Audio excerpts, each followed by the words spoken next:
Good morning 9th class. बेटे आज जो है कुछ एक MCQs हैं, मैंने दूसरी बुक में से आपके लिए फाइंड आउट किए क्योंकि जो आपका पैटर्न है वो MCQs का ही रहेगा, तो उसको आज हम डिस्कस करते हैं। यहाँ से MCQs देखो बेटा, पहला आपके लिए है tincture of iodine has antiseptic property, this solution is prepared by dissolving. आपके पास टिंक्चर ऑफ आयोडीन है और एंटीसेप्टिक प्रॉपर्टी वो फॉलो करता है, तो वो सॉल्यूशन कैसे बनता है? वो बनता है आपके पास बेटे आयोडीन इन अल्कोहल, कि अल्कोहल को हम आयोडीन के अंदर डिजोल्व कर देते, वो आपके पास बन जाता टिंक्चर ऑफ आयोडीन, मतलब एक चुटकी आयोडीन की। Mixture of sulphur and carbon disulphide, कि हम सल्फर को और कार्बन डाइसल्फाइड को अगर मिक्स करेंगे तो कैसा सॉल्यूशन बनेगा? वो बनेगा बेटा homogeneous solution and does not show Tyndall effect. Homogeneous बनेगा लेकिन वो टिंडल इफेक्ट को शो नहीं करेगा। इसके बाद थर्ड क्वेश्चन है which of the following may be considered as a pure substance, कि कौन सा ऐसा सब्सटेंस है जिसको आप ये कंसिडर करेंगे कि ये प्योर सब्सटेंस। अब मिल्क देखो, मिल्क आपको बताया था मैंने मिक्सचर होता है, सोयल में बहुत सारे मिक्सचर होते हैं, सॉफ्ट ड्रिंक में भी बहुत सारे जो है एलिमेंट्स होते हैं, लेकिन NaCl ऐसा कंपाउंड है, प्योर सब्सटेंस है जिसके अंदर जो है कोई भी चीज़ की मिलावट नहीं होती। विच of the following is a non metal. Non metal कौन सा? देखो मरकरी, गोल्ड, कॉपर सारे क्या है? मेटल हैं। डायमंड क्या होता है? Non metal. इसके बाद है emulsion is a colloid in which small droplets of a liquid are dispersed in. Emulsion मैंने आपको बताया था बेटे लिक्विड इन लिक्विड बनता है, तो यहाँ से solid, another liquid, gas, air, ये आपके पास क्या? सॉलिड, गैस और एयर आपके पास अलग कंपोनेंट हैं, लेकिन लिक्विड इन लिक्विड आपके पास क्या बनाएगा? इमल्शन बनाएगा। विच of the following is a physical change. कौन सा ऐसा फिजिकल चेंज है ये? Burning of magnesium, dissolving of sugar in water, ठीक है, मतलब आपको फिजिकल चेंज पूछ रखा है, ये कौन सा फिजिकल चेंज है? Which of the following? Burning of magnesium chemical reaction होएगी, फॉर्मेशन ऑफ कंपाउंड ये भी केमिकल रिएक्शन होएगी, रस्टिंग ऑफ आयरन ये आपको पता है केमिकल रिएक्शन होएगी, तो बच गया क्या? Dissolving of sugar in water, there is no chemical reaction.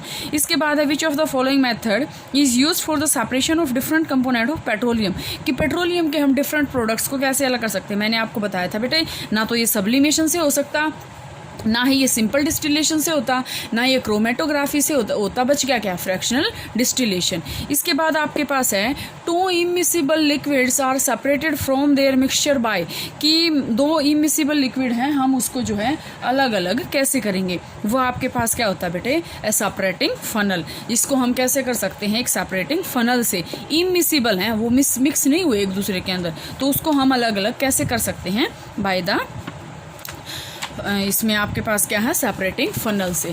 Next question आपके पास आता है बेटे, यहाँ से देखो, या मैं वैसे आपको प्रोवाइड करूँगी, आपको यहाँ से अगर क्लियर नहीं हो रहा तो वैसे यहाँ से समझ लो कि आपके पास आएगा क्या। इसके बाद है which of the following statement are true for pure substance, कि प्योर सब्सटेंस के लिए कौन सी स्टेटमेंट ट्रू है? MCQs करने सीख ले बेटा, क्योंकि अभी जो आपका टेस्ट होएगा वो MCQs बेस ही होएगा, MCQs ही आएंगे इसमें। तो यहाँ से आपके पास एक प्योर सब्सटेंस की डेफिनेशन क्या है? Pure substance contain only one kind of particle. Pure substance may be compound or mixture. Pure substance have the same composition throughout. Pure substances can be exemplified by all elements other than nickel. तो यहाँ से आपके पास क्या है? 1 and 2, 1 and 3, 1 and 3, first और third. Pure substance में भी compound और मिक्सचर, कंपाउंड और मिक्सचर मैंने आपको बताया था, दोनों ये प्योर सब्सटेंस नहीं होते, लेकिन ये है कि contain only one kind of particle, ये भी ठीक है, और दूसरा क्या है कि सेम कंपोजिशन होती है through out. Which of the following is an element? अब ग्रेफाइट, ऑक्सीजन, सोडियम। अब एलिमेंट आपके पास क्या होता है? मिक्सचर होता है, तो एयर आपके पास क्या है? मिक्सचर है। Which of the following is not a metalloid. Metalloid का मतलब क्या होता है? जो मेटल्स की भी प्रॉपर्टी शो करें और नॉन मेटल्स की भी। अब देखो ग्रेफाइट, बोरॉन, सिलिकॉन और जर्मेनियम प्योर मेटल्स होती हैं, लेकिन गैलियम आपके पास क्या होती है? मेटलॉइड होती है, जो आपके पास मेटालिक प्रॉपर्टी भी शो करती है और नॉन मेटालिक भी। The elements which normally exist as liquid under ordinary conditions, कि कौन से लिक्विड्स हैं जो ऑर्डिनरी कंडीशंस पे लिक्विड की तरह एग्जिस्ट करते हैं? तो वो आपके पास है बेटा ब्रोमीन एंड आयोडीन नहीं है, मरकरी एंड आयोडीन भी नहीं है, ब्रोमीन एंड क्लोरीन भी नहीं है, बच गया क्या? Mercury and bromine. ये आपके पास क्या होते हैं? लिक्विड फॉर्म में एग्जिस्ट करते हैं, मरकरी एंड ब्रोमीन। ये लिक्विड ऐसे हैं जो मरकरी और ब्रोमीन नॉर्मल स्टेट पे या फिर जो आपके पास ऑर्डिनरी कंडीशंस होती है इस पे ये जो है लिक्विड फॉर्म में एग्जिस्ट करते हैं। तो बेटा यहाँ तक कि जो आप क्वेश्चन है ये करेंगे और अपनी फेयर नोटबुक के अंदर विद ऑप्शंस लिखेंगे।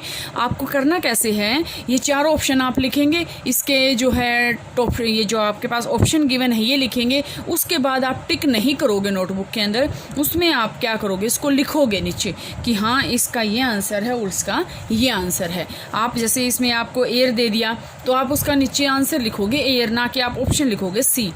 ठीक है, तो यहाँ तक बेटा आप इसको कर लेना। आगे जो है इसके MCQs ही करवाऊंगे क्योंकि चैप्टर आपका था वो कंप्लीट हो चुका है, प्रॉब्लम्स थी वो कंप्लीट हो चुकी हैं। अब जैसे मैं आज जो है ये मैंने 4 और 8 12 क्वेश्चन आपको ये करवाए हैं, तो ये क्वेश्चन आप फेयर नोटबुक के अंदर लिखेंगे, इनको लर्न करेंगे और आपका टेस्ट होएगा वो मैं डेट आपको बता दूंगी। मंगलवार या सोमवार को मैं आपका टेस्ट लूँगी, उसमें आपके पास MCQs ही आएंगे। और नेक्स्ट भी मैं आपको जो है 10-12 क्वेश्चन MCQs इसमें से और करवाऊंगी। बहुत अच्छे क्वेश्चन हैं, डिफरेंट बुक में से हैं। तो बेटा NCERT आपको अकेली NCERT से भी काम नहीं चलेगा, तो हम अदर बुक में से भी अपने जो क्वेश्चन है वो साथ साथ उसको डिस्कस करते चलेंगे।